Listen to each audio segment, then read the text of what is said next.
Welcome back to the channel. My name is Brad, and today we're going to do the Roundhill Roundup and look at my investments, and we're going to talk about the 3 questions I asked Roundhill this week and got answers to. First question: why do you not sell all the calls that were available? Technical answer was, we write the calls first in the morning. We can only write the calls that we have available the night before. So as money comes in during the day and they gather more calls to be able to write, at the end of the day is when they have the total that they can write the next day. So that's why we saw some discrepancies of, hey, you had 150 to write, but you only wrote 113. And that's because they didn't have settlement until the next day, which makes sense. The second one I asked them was, how can these distributions be return of capital? And I'm going to go ahead and post the exact answer to me, and I'm going to give a link to what they say on their website about return of capital. Please note this is right from Roundhill, not my commentary. One thing that I noticed when I read through this, the RSC distributions are distributions in excess of the fund's net investment income, and they have to pay it out. One thing that they do point out, and this is something that we need to take a serious look at, is the 19A-1s are only an estimate. For those that have been around for a while, we know that QYLD got caught up in this, had estimates, and then kind of pulled the carpet on you. So I'm not the tax expert. I am not the person saying, hey, these are return of capital. As of today, their best estimate is its return of capital. Don't do anything until you actually get the actual forms in the mail. That's my recommendation. I'm also going to leave a link below to their blog talking about return of capital. And the third thing I asked them was, somebody said, hey, this would be better off if it was a closed-end fund. And the answer is, due to how they're actually business structured, they are not able to do closed-end funds. That was the answer that I received from Roundhill. Now, I personally have 3 more questions for him. I'm going to wait for anybody that wants to post any questions that you could have for Roundhill below. And I have a contact. He's very quick. He's very, hi Thomas, go Villanova. He's very quick. He'll answer me right back same day. So if you got any questions, feel free to leave them below, and I'll ask them for us, and I'll give everybody the answers that I receive. Now let's look at what I did this week. Is it good, bad? My opinion. First of all, I think on Wednesday I misquoted what XDTE. That's because their website was not updated. We'll just throw that out. Next time I'll read the email and not look at their website. They gave us 26 cents. QDTE gave us 31 cents. Okay, we'll live with that.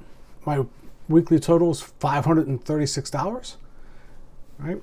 I look at this as for the month, excluding I did not have these funds at the first distribution of the month. I came in afterwards. My monthly total is $3,019 on an $80,000 investment. After my 20% reinvestment is $2,415. Now, I'm going to throw out an example for you. When I left a certain very large company that I was allowed a pension, I took the cash. I took the cash out, took it myself. They were going to give me a pension of about $800 a month. Not bad, a little bit less than $800 a month. But my payout was $150,000 a month. So my question to you is, knowing this was my $80,000 investment and it's paying me $2,400 after my reinvestment, and they were only going to give me $700, 756, I do believe was the exact number. A question to you: how come these certified financial analysts or certified financial planners can't do the same as somebody that's not a professional? I'm wondering why the financial industry is pushing people into products that aren't paying what we can make out on the open market. Just a comment to those financial experts that are out there. Now, remember, there's still $70,000 left over from that investment. As follows: something a little more safe, something a little more conservative. But wow, huge difference of income that you can make in a month. Just my 2 cents and calling it as I see it. QDTE, some people say, hey, I don't like those averages. I don't like this. I don't like that. Just show us what it is current.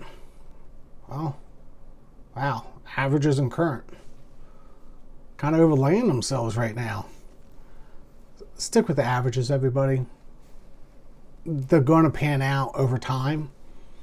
Everything comes back to the mean. The averages are going to be good. So hey, 38% thereabouts. Maybe that's what we can expect on QDTE going forward. I hope so. And I'm very happy at 38. Weekly payer compounding, more than what I could have ever got if I took their annuity for life. I'm pretty good. Very happy.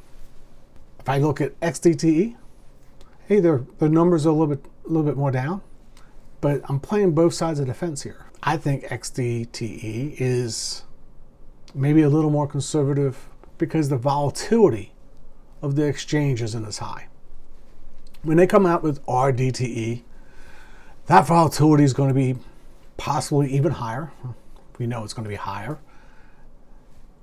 And we need to be careful. I'm not saying don't invest in it. Just saying that maybe you need to think about spreading that wealth again, that diversification. Just something to think about. I will be changing my style a little bit. One thing I've done this week is I held enough money back to reinvest into QDTE and XDTE on Thursday.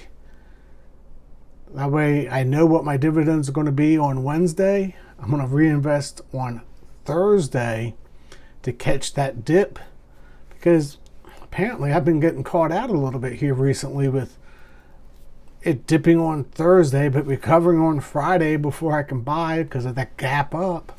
So I'm going to go ahead and reinvest my 20% on Thursday because I know what it's going to be from Wednesday's numbers. That way I catch that dip and don't miss the gap up the next day. And if you like this video, please give me a thumbs up, subscribe, hit the notification bell. More to come. QDTE as a total investment, hey, I'm still up over 3%. From my original $50,000 investment, I've put none of my personal money in. My investment today, $51,500. I'm up 3.5%. Very happy with that. And I'm taking 80% of that distribution, putting it in my pocket, and walking away. And I'm still up. Now, will this equalize out? Possibly. But at the end of the day, in a year, I'm going to end up having a significant portion of my money back. I'm going to be very happy. XDTE, it's only $866 I received on a $30,000 investment. Still not bad. Better than what you get if you put it in a savings account. Here's a crazy one for you. It's better than if I would have put it into SPY, because I would have received no money. So as income investors, this is what I'm looking at. Next week's edition will be on Saturday, and I'm going to give you an approximate maintenance over time, and we're going to do averages again. We'll see what it is every week. We'll start averaging them together. That way, a couple months from now, we know that, hey, I got to put 7% back into this fund. I know that I need to put at least 5% back into this fund, or it's not going to grow. And we'll have something a little bit closer than just sticking a thumb out and saying, what do you think it is? So until next time, God bless.